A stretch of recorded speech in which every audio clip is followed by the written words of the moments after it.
Transitions include the president-elect talking to foreign officials. That's not treason, that's the job description. On Friday, President Trump's former national security advisor, Michael Flynn, pleaded guilty to lying to federal investigators about a perfectly legal conversation he had during the presidential transition with then Russian Ambassador Sergei Kislyak. Flynn should not have lied, and why he chose to remains a mystery, but the substance of the single-count indictment against Flynn shows that special counsel Robert Mueller's investigation has strayed far from its original purpose. We have come down quite a way from the hyperventilation about Russia hacking the election a year ago. What happened to Democratic Sen. Mark Warner's claim, later promoted by Hillary Clinton, that there were 1,000 Russian agents planting anti-Hillary fake news stories in key swing states, or that Russians had delivered Wisconsin to Trump. All the conspiracy theorists have so far a few Facebook ads that can't credibly be shown to have changed even one vote. More with Flynn's guilty plea. Is it Trump impeachment time yet? More Tillerson State Department ouster is overdue, but won't solve the Trump problem. Flynn was fully in his rights making the call to Kislyak. Despite the best efforts of the anti-Trumpers, it is still not illegal to talk to Russians. Even Democratic former CIA Director and Defense Secretary Leon Panetta said it was a stretch to say these contacts broke the law. The dust-up seems mainly to be about the decorum of presidential transitions.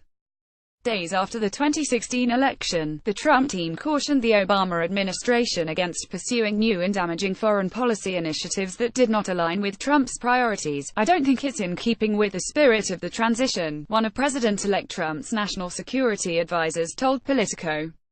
On November 10, 2016, to try to push through agenda items that are contrary to the president-elect's positions, the Trump transition team feared, for good reason, that the lame-duck Obama administration was poisoning the well with Russia, and pursuing spiteful anti-Israel policies on the way out the door. Trump asked Flynn, his soon-to-be national security advisor, to open a semi-official channel to Russia through its ambassador to discuss future cooperative efforts against the Islamic State and the United Nations vote on an anti-Israel resolution.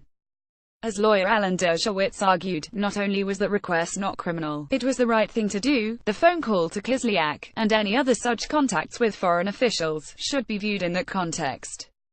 This was not, for example, on the level of colluding with shadowy Russian intelligence contacts to create disinformation to try to swing the election, as the authors of the Clinton-connected Trump smear dossier did. There was ample precedent for the president-elect to put out feelers to foreign leaders. A memo from the Podesta files released by WikiLeaks shows that the Obama team had planned for the president-elect and senior officials to begin confidential policy consultations with key actors in U.S. and abroad, between Thanksgiving and Inauguration Day. Obama also openly used emissaries and go-betweens to meet with foreign leaders during his transition. And for overwrought members of the resistance, who think the unenforceable Logan Act is suddenly in play, recall that in 2008 then-candidate Obama arranged substantive foreign policy discussions with numerous foreign dignitaries and leaders during an overseas campaign trip before the election. More hijab Barbie perfect Christmas gift for non-Muslim parents who want to stick it to Trump policing the USA. A look at race, justice, media. An erroneous ABC News report that Trump had dispatched Flynn to make contact with Russia before the election appears to have caused a massive stock market sell-off. The report was corrected, and reporter Brian Ross was suspended. The important takeaway of ABC's fake news outbreak is that since the Trump team's outreach to Russia took place after the election, it implies there were no channels to Moscow before the fact. This puts a stake in the heart of the collusion theory. As CNN analysts speculated that instead of outright coordination, there was an implicit quid pro quo for Russia getting Trump elected. This might be called the grasping at straws gambit. On Sunday, Sen. Dianne Feinstein, DK resurrected the notion that Trump obstructed justice by firing the FBI director and Bible scholar James Comey. But again, this is a weak and constitutionally suspect narrative. The real obstruction might be found in the Mueller investigation itself.